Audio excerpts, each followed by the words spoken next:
things I teach people in my Tantra workshops and coaching sessions is really about what you're talking about stress. What's the opposite of stress is like really like bliss.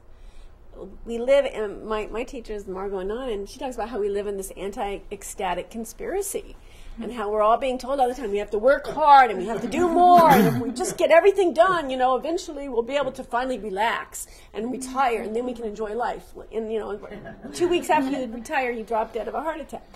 But really, why are we waiting? Let's have bliss now. Bliss is available to us in every moment and in every breath.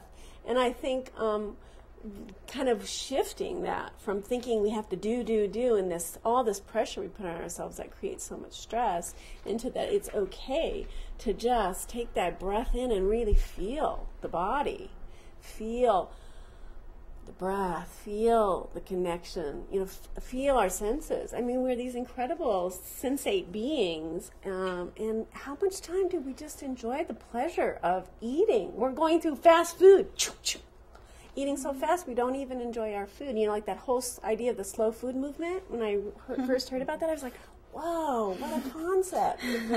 Now they have a slow sex movement. Yay.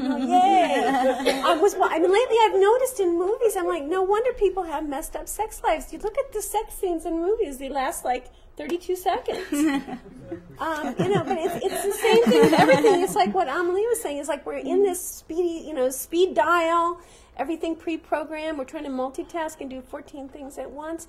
We need to slow down and feel the joy of being alive, the pleasure of every moment, and instead of living these stress-based lives. I mean, that's a huge thing that I think we all need to model. Sometimes I notice, like, I'm this Tantra teacher teaching people about bliss and ecstasy, and then I'm sitting there trying to do too many things and not being in the moment and not doing one thing at a time. And I say, wow, yeah, let's take a pleasure break. So I invite everyone out there, take a pleasure break and just breathe and enjoy your body, enjoy the moment. Think of something you love, and instead of a coffee break so you can fill up with caffeine and go crazy for another 2 hours. Crystal, Dawn, I'll tell you, and all of you have touched on this, I know in my own searching or my own spiritual practice, I'm really finding my spiritual crap detector go off a lot with people. And I'm really, really drawn to people that are not just walking their talk, but are being their walk. And of course, doing that with authenticity does not mean doing it like it's some perfect model, but real people. And I think the one thing that we're so blessed with all of you is we know you, and we know that you live these things that we're sharing. Because it's one thing to talk about, being in bliss or trust or balance or getting grounded. But people don't, I think most people would be like, yes, I agree, I believe you. How do I do it?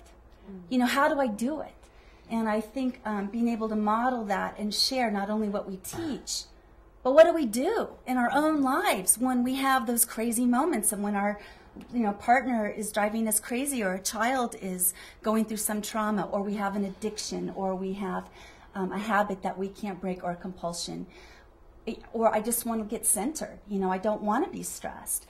And I think you all already started touching on that, on practical ways of doing it. But people are I think, starving, thirsting for that. I'm a believer. Now what? Now what? What do I do? I'd like to share something about what we were talking about before about going to rock bottom. I'd like to put in a good word for going to the rock bottom place.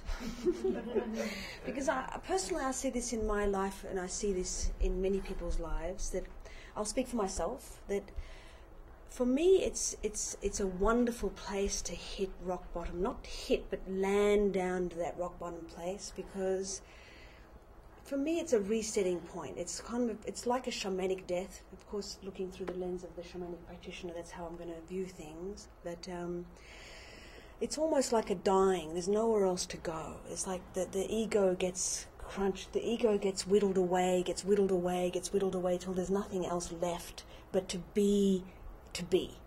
And I kind of like that place of rock bottom for that reason only. And I do see that if we already were living in that being place, we wouldn't have to go and land into that rock bottom place. But until we do get to reset our our point, a vantage into that place of being, then I think it's not a bad thing. I think it's a good thing that we get to hit rock bottom. And rocks, I do have a very strong affiliation with rocks and the spirit of the earth. And rocks really are one of the greatest personifications of being. Mm-hmm. They're not running anywhere. They're not feeling, oh, the sun's too hot on me, and what are you doing over here? They just really have this ability, or not ability, it just is in their innate nature to be present, to be. And they're rocks of being, and I think rock bottom place is a good place to go to. Mm-hmm. And that segues into your question, Kelly, with the rocks. And for my practice as a shamanic practitioner in my own life is that I really turn to nature a lot. And the rocks, the animals mostly. And if I see, an animal coming to me, I'll run to my little Animal Speaks book and look it all up, okay, what does that mean? And it really truly is symbolic, and I learned from it. And I had, just recently, living in Cornville, the neighbor has some cows that came.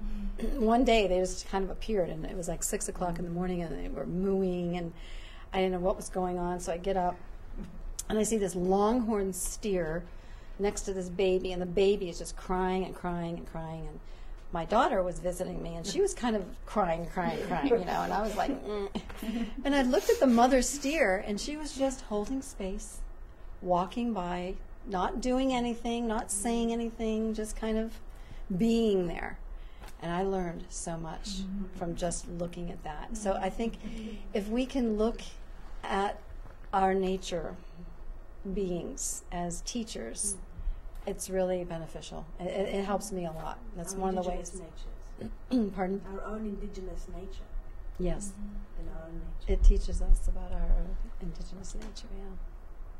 Well, continuing the metaphor, I think that rock bottom is where the water is. And at the bottom of the well?